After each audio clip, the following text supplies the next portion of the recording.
नमस्कार. मी भाऊ तोरसेकर. तुम्ही बघत आहात प्रतिपक्ष. मित्रांनो, स्मरण हा जसा शब्द आहे तसाच विस्मरण हा पण शब्द आहे. आणि विस्मरण असं जेव्हा मी म्हणतो तेव्हा त्यामध्ये मरण म्हणजे स्मृतीचं मरण हे पण अंतर्भूत आहे असं समजायला हरकत नाही.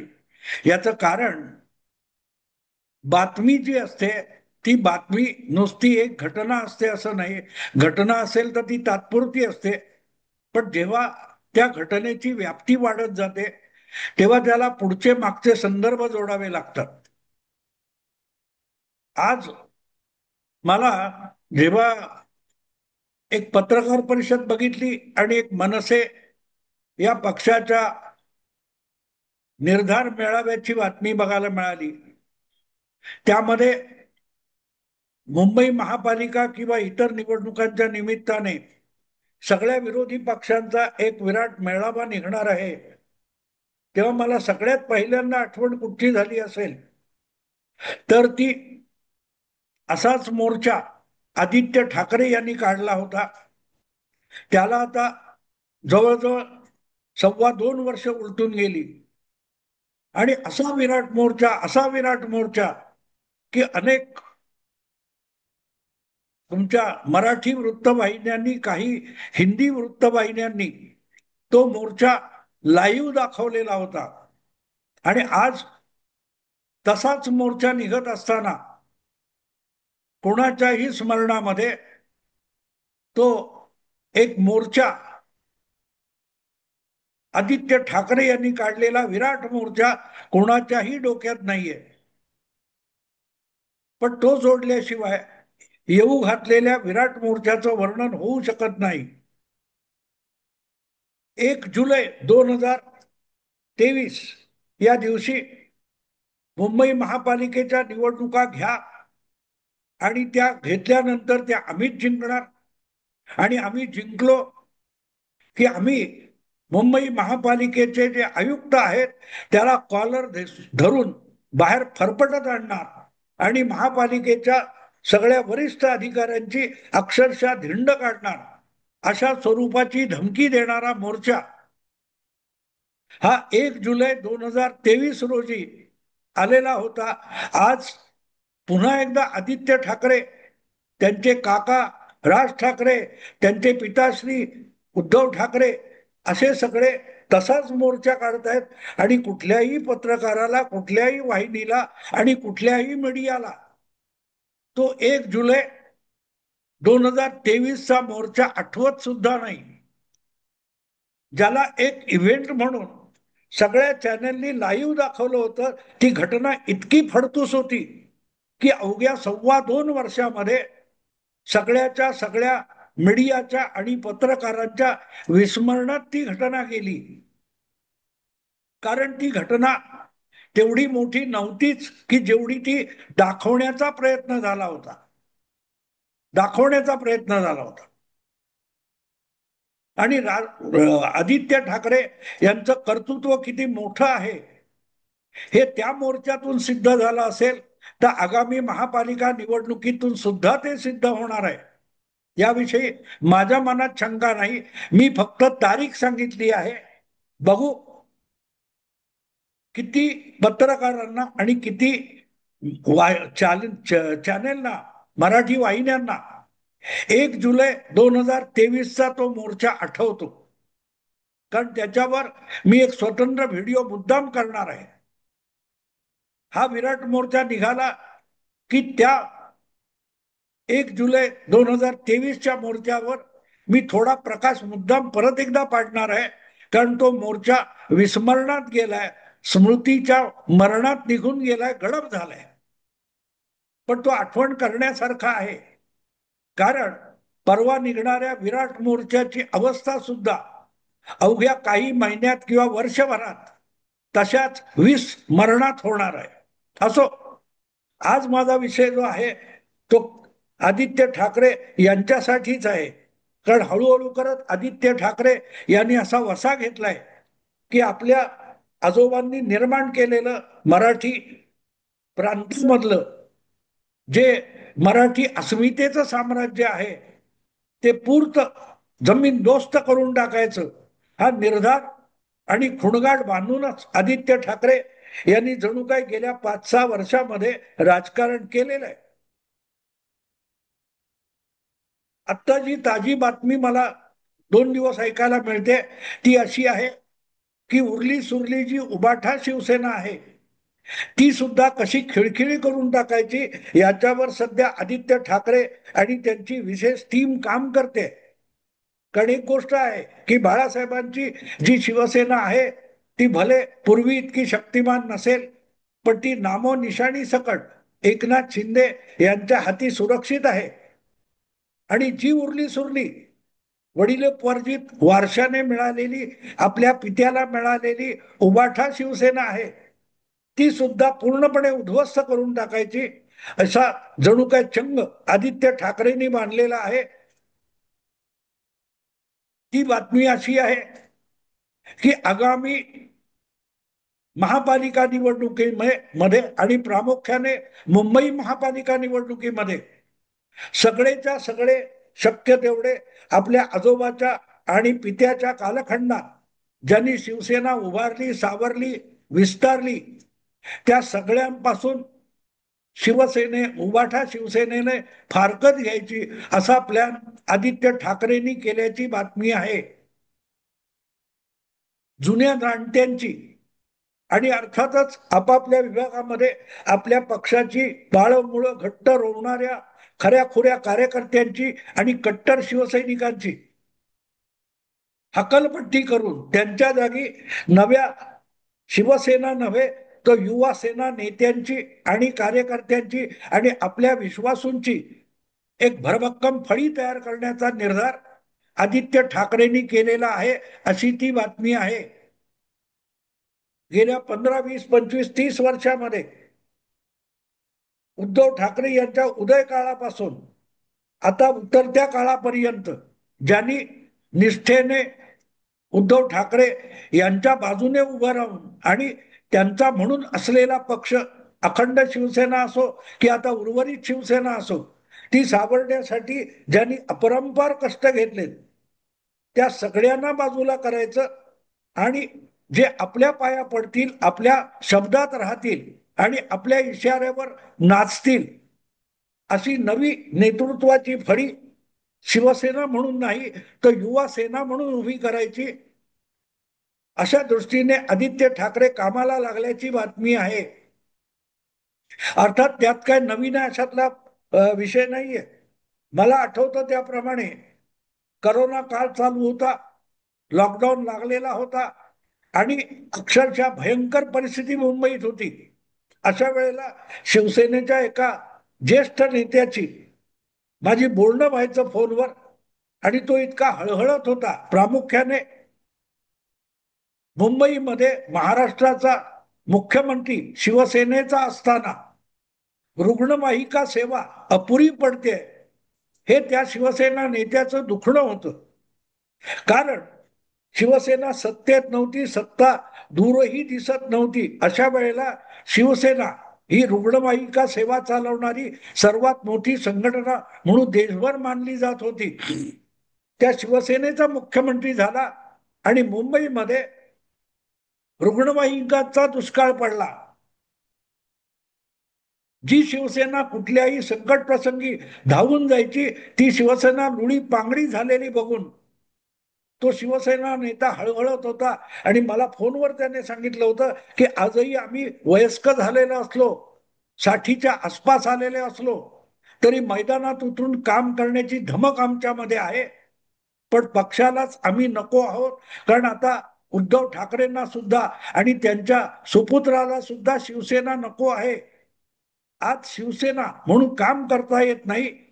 शिवसेना या नावावर युवा सेना नावाचं कोणतरी काम करतोय किंवा जे काय असेल ती शिवसेना जी होती तिचा वारसा होता तो युवा सेनेने काबीज केलेला आहे. त्यामुळे आम्हाला कवडीची किंमत राहिलेली नाही ही त्या ज्येष्ठ शिवसेना नेत्याची तक्रार होती आणि आता तो आपला उद्देश पूर्णत्वास नेण्याचा निर्धार बहुधा आदित्य ठाकरे यांनी केलेला आहे. आणि त्यातूनच मग जुन्या जाणत्यांना बाजूला करून नव्या दमाचे, ताज्या दमाचे तरुण पुढे आणायचा निर्धार आदित्य ठाकरे यांनी उभाठा शिवसेनेसाठी केलेला आहे. आणि मग तुम्हाला कळेल की मोठ्या प्रमाणावर जे काय 99, 97, 100 नगरसेवक 2017 नंतरचे आणि आज माजी नगरसेवक शिवसेनेकडे होते, ते हळूहळू करत 60, 70, 80 पर्यंत एकनाथ शिंदेकडे गेलेत. त्याचं कारण नेमकं हेच आहे की उद्धव ठाकरे यांच्या गटातून आणि आदित्य ठाकरे यांच्या नेतृत्वाखाली येऊ घातलेल्या मुंबई महापालिका निवडणुकीत आपली वर्णी लागणार नाही याचा सुगावा लागताच एकेकाने काढता पाय घेतलेला आहे. कारण जे काय पुढे होऊ घातलेलं आहे त्याची कुणकुण या सगळ्या जुन्या जाणत्या शिवसैनिकांना आधीपासून लागलेली आहे. त्यांच्या वॉर्डामध्ये त्यांच्या डोक्यावर मिरे वाटून तिथल्या सो कॉल्ड युवा सेनेच्या कार्यकर्त्यांना आणि आदित्य ठाकरेंच्या निकटवर्तीयांना जे प्राधान्य शिवसेनेत दिलं जातं, त्यामुळे आपल्याला आता उभाठा शिवसेनेमध्ये सुद्धा भविष्य आणि भवितव्य राहिलेलं नाही याची खुणगाठ बांधल्यानंतर यातले अनेक जण हे तुमच्या एकनाथ शिंदेकडे वळलेले. त्यामुळे शिंदेच्या पक्षाची काय अवस्था होईल हा स्वतंत्र विषय आहे. पण दुसरीकडे एक गोष्ट लक्षात घेतली पाहिजे की आधीच पूर्वीच्या अखंड शिवसेने इतकी उभाठा शिवसेनेची ताकद राहिलेली नाही. त्यामध्ये वर्षानुवर्ष 15, 20, 30 वर्ष आपापल्या विभागात काम करणारे जे ज्येष्ठ अनुभवी शिवसैनिक आहेत, शाखा प्रमुख असतील, वेगवेगळे पदाधिकारी असतील, हेच आपल्या जागी आपल्या वॉर्डामध्ये अधिकाधिक मतं खेचून आणतात. आदित्य ठाकरेंच्या भोवती पिंगा घालणारे तिकीट मिळवतील, पण निवडून येणं हे त्यांच्यासाठी अवघड होणार आहे. आणि त्या सगळ्या गडबडीमध्ये उभाठा शिवसेनेची असली नसली ताकद सुद्धा खच्ची होणार आहे याविषयी माझ्या मनात शंका नाही. माझ्या मनात शंका नाही. आणि कारण आदित्य ठाकरे यांच्यासाठी आपला आजोबा हा ब्रँड आहे, एक नाव आहे.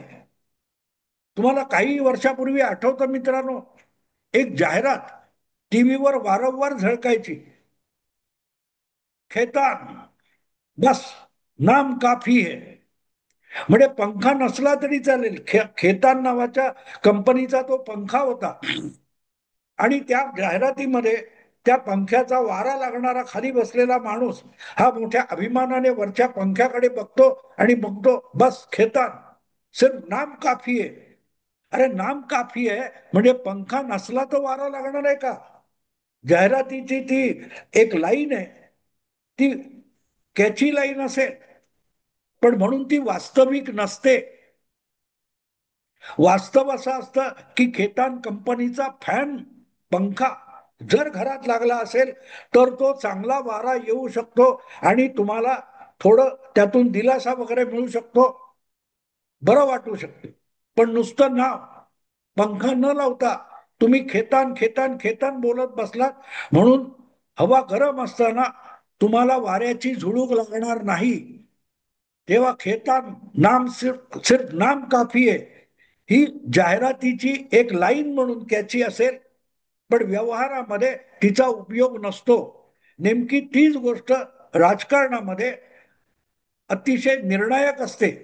ठाकरे ब्रँड, ठाकरे बंधू असं म्हटल्यानंतर जो काय हलकल्लोळ आणि गहजब केला जातो तो ऐकायला कानांना गोड लागत असला तरी त्यातून मतदान केंद्रापर्यंत मतदार येत नाहीत आणि मराठी मतदार सुद्धा येत नाहीत.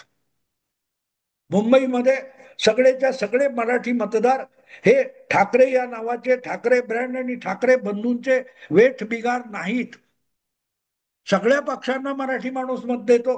हा त्यातला मोठा हिस्सा हा बाळासाहेबांनी आपल्या नावाभोवती आणि आपल्या करिश्म्याभोवती गोळा केला होता. पण आदित्य ठाकरे यांना असं वाटतंय की आपल्याकडे ठाकरे हे नाव आहे जे एकनाथ शिंदेकडे नाही, जे भारतीय जनता पक्षाकडे नाही. त्यामुळे ठाकरे सिर्फ नाम काफी आहे. आपण हे नाव वेगवेगळ्या प्रकारे वापरलं आणि गाजवलं की आपल्याला निवडणुका सहजगत्या जिंकता येतील अशा भ्रमामध्ये आदित्य ठाकरे आहेत.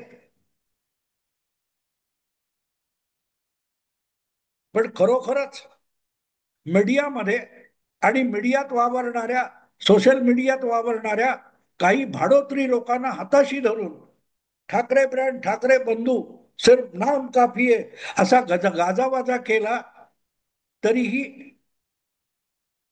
पंखा असल्याशिवाय जशी झुळूक लागत नाही वाऱ्याची, तसंच कार्यकर्त्यांचं संघटन वॉर्डा वॉर्डामध्ये भक्कमपणे उभं नसेल तर सिर्फ नाम काफी आहे याच्यावर निवडणुका जिंकता येणार नाहीत.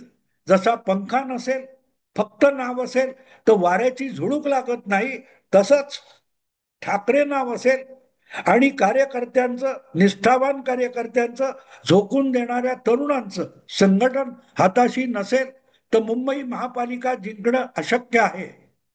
आणि बाकीचा सगळा प्रचार नसेल, सगळी साधनं नसतील, तरीही त्या तरुणांचं भरभक्कम निष्ठावान तरुणांचं संघटन कशी महापालिका जिंकून देते याचं उदाहरण म्हणून 40 वर्षापूर्वीच्या 1980च्या महापालिका निवडणुका बघाव्या लागते. लोकसभा विधानसभेत भुईसपाट झालेली शिवसेना ही सामान्य शिवसैनिकांना, गटप्रमुखांना उमेदवार करून पहिल्यांदा एक हाती सत्ता महापालिकेत बाळासाहेबांनी आणली होती. ती फक्त ठाकरे नाम काफी आहे या पद्धतीत नव्हती. ठाकरे, करिश्मा आणि संघटना या सगळ्यांचा मेळ असा बसलेला होता की एक हाती मुंबई महापालिका शिवसेनेच्या हाती आली होती. तीच संघटन, तेच निष्ठावान हाकलून द्यायचे, बाजूला करायचे, खड्यासारखे बाजूला करायचे आणि आपल्या भोवती पिंगा घालणाऱ्यांना उमेदवारी द्यायची. ही जो पवित्र ऐकायला मिळतो असा पवित्र आहे किंवा ही नीती आहे, ती नीती असेल तर मग 1985 किंवा त्यानंतरच्या काळामध्ये मुंबई महापालिका शिवसेनेच्या मुठीत राहिली, तशी ती आजच्या उबाठा शिवसेनेच्या मुठीत राहण्याची किंवा येण्याची बिलकुल शक्यता नाही. जाहिरात म्हणून गळजप करता येईल. अगदी आज काका राज ठाकरे सोबत आला तरीही आदित्य ठाकरेंना ही बाजी मारता येईल असं वाटत नाही. कारण काकाने जी जादू आत्मसात केली होती ती व्यवहारी जादू होती. व्यवहारी कार्यकर्त्यांची मेहनत. मला हे एवढ्यासाठी मी अगत्याने परत परत 1985 सांगतो की प्रत्येक उमेदवाराकडे स्वतंत्र पोस्टर छापण्या इतके सुद्धा पैसे नव्हते. मारुती खेडेकर नावाचा एक काय तो गटप्रमुख होता, त्याने तर वर्गणी काढून डिपॉझिट भरलं होतं आणि तरीही तो निवडून आला. त्याचं कारण ठाकरे सिर्फ नाम काफी आहे असा ब्रँड नव्हता, पण त्या वॉर्डामध्ये जे भरभक्कम निष्ठावान कार्यकर्त्यांचं संघटन होतं आणि ज्येष्ठ कार्यकर्ते त्याच्या पाठीशी ठामपणे उभे राहिले होते, त्यातून घडलेला तो चमत्कार होता. नारायण राणेंपासून दिवाकर रावते वगैरे मंडळी ही त्यानंतरच्या काळात शिवसेनेत नेता म्हणून पुढे आली. ती एक फळी अशी उभी राहिली की ती शिवसेनेला पुढच्या पायदानावर घेऊन गेली, पुढच्या टप्प्यावर, पल्ल्यावर घेऊन गेली. आदित्य ठाकरे यांच्या सोबत गोळा झालेले आणि पिंगा घालणारे लोक हे पुढच्या पायरीवर उबाटा शिवसेनेला घेऊन जातील असं कोणही दिसत नाही, हे पहिलं लक्षात ठेवा. आणि मग ठाकरे सिर्फ नाम काफी आहे असल्या वल्गना करा. 10 युट्यूबर्स आणि 50 पत्रकार हाताशी गोळा करून अशी बाजी मारता येत नाही, हे सत्य सांगण्यासाठी हा व्हिडिओ केला. आवडला लाईक करा, शेअर करा आणि प्रतिपक्षाला सबस्क्राईब करा. नमस्कार.